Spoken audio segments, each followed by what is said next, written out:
छोटा सा गांव था, वहां पर एक आदमी पहाड़ पर पत्थर तोड़ने का काम करता था। उसको अपनी जिंदगी से कोई गिला शिकवा नहीं था। पूरा दिन वो काम करता, मेहनत करता, दिन के एंड में जो थोड़ा बहुत पैसा मिलता वो जा करके अपने परिवार के साथ में थोड़ा सा टाइम स्पेंड करता और चैन से सो जाता। तो एक दिन रोज की तरह वो अपना काम खत्म करके अपने घर की तरफ जा रहा था, तो रास्ते में चलते चलते उसके मन में ख्याल आया कि ये भी कोई जिंदगी है कि सुबह से शाम तक मैं पत्थर तोड़ने का काम करता हूं और एंड में मेरे को थोड़े से पैसे मिलते हैं, जिसमें मुश्किल से मेरा और मेरे परिवार का गुजारा हो पाता है। काश कुछ ऐसा हो जाए कि कहीं से मुझे कोई ऐसी शक्ति मिल जाए कि जो भी मैं चाहता हूं वो सच हो जाए।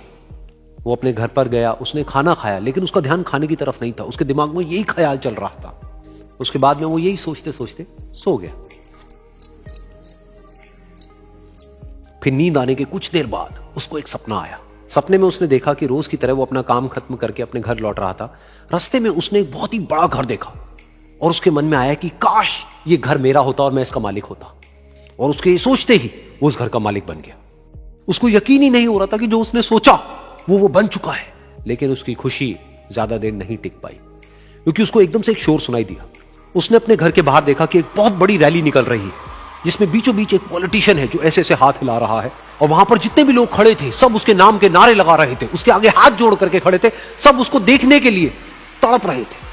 तब उसको यह एहसास हुआ कि मैं कितना छोटा हूं उसके आगे। और फिर उसके अंदर से एक ख्याल उठा कि काश मैं ये पॉलिटिशियन होता और मेरे पास भी इतनी ही पावर होती जितनी कि इसके पास में है। बस उसका इतना सा सोचने की देर थी, वो पॉलिटिशियन बन गया। उसकी खुशी का ठिकाना नहीं था, क्योंकि उसके आसपास में हजारों लोगों की भीड़ थी और सब उसको देखने के लिए तरस रहे थे, तड़प रहे थे। लेकिन उसकी ये खुशी भी ज्यादा देर नहीं टिक पाई। धूप बहुत ही तेज थी और उस पॉलिटिशियन को आदत नहीं थी इतनी गर्मी में रहने की। तो उस धूप की वजह से उसको चक्कर आ गए और वो बेहोश होकर के गिर गया।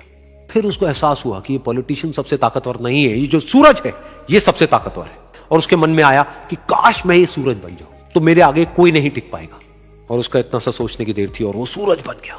और वो खुशी से पागल हो गया, क्योंकि पूरी दुनिया को वो ही रोशन कर रहा था और पूरी दुनिया में ऐसा कोई नहीं था जो कि उसकी रोशनी को रोक सके। लेकिन उसकी ये खुशी भी ज्यादा देर टिक नहीं पाई, क्योंकि कुछ ही देर बाद आसमान में कुछ काले बादल आए जिन्होंने कि उस सूरज की रोशनी को रोक दिया। फिर उसको यह एहसास हुआ कि इस दुनिया में ऐसा भी कोई है जिसमें दम है उसकी रोशनी को रोकने का। और उसके मन में एक ख्याल उठा कि काश मैं वो बादल बन जाऊं। और वो बादल बन गया और आसमान में उड़ने लगा। उसको ऐसा लगा कि मैं आसमान में उड़ रहा हूं और अब मैं जहां चाहे वहां जा सकता हूं। लेकिन कुछ देर बाद वहां पर एक बहुत तेज हवा का झोंका आया जो कि उन बादलों को उड़ा करके ले गया। और फिर उसे ये समझ आया कि ये जो बादल हैं वो सूरज की रोशनी को तो रोक सकते हैं, लेकिन हवा को नहीं रोक सकते। ये हवा उनको बहा करके ले जाती है। फिर उसके मन में आया कि काश मैं ये हवा बन जाऊं। और वो हवा बन गया। हवा बनने के बाद में उसको अपने अंदर एक अलग ही ऊर्जा का अनुभव हुआ। वो चाहे तो आराम से बहता और चाहे तो आंधी बन करके, तूफान बन करके, जिसको भी चाहे उड़ा करके ले जाता। उसको ये विश्वास होने ही लगा था कि इस दुनिया में सबसे ज्यादा शक्तिशाली मैं हूं। लेकिन तभी उसके सामने आया एक पहाड़। उसने अपनी पूरी ताकत लगा दी, लेकिन उस पहाड़ को वो इतना सा भी नहीं हिला पाया। तब उसको यह एहसास हुआ कि इस दुनिया में कोई है जो हवा से भी ज्यादा शक्तिशाली है, जिसमें दम है उस हवा को रोकने का। फिर उसके मन में आया कि काश मैं ये पहाड़ होता। और वो पहाड़ बन गया। लेकिन हर बार की तरह इस बार भी उसकी खुशी ज्यादा देर तक नहीं टिक पाई। उसको एक जानी पहचानी सी आवाज सुनाई दी और साथ ही साथ उसको दर्द होने लगा, जैसे कि कोई है जो उसको तोड़ रहा है, उसको मार रहा है। तो दर्द से वो चीखने लगा और उसके मन में आया कि काश मैं वो बन जाऊं क्योंकि इस पहाड़ को तोड़ने का दम रखता है। लेकिन इस बार उसकी एक ख्वाहिश पूरी नहीं हुई। वो रोने लगा, चीखने लगा, चिल्लाने लगा। उसने अपनी पूरी जान लगा दी, लेकिन इस बार वो नहीं बन पाया।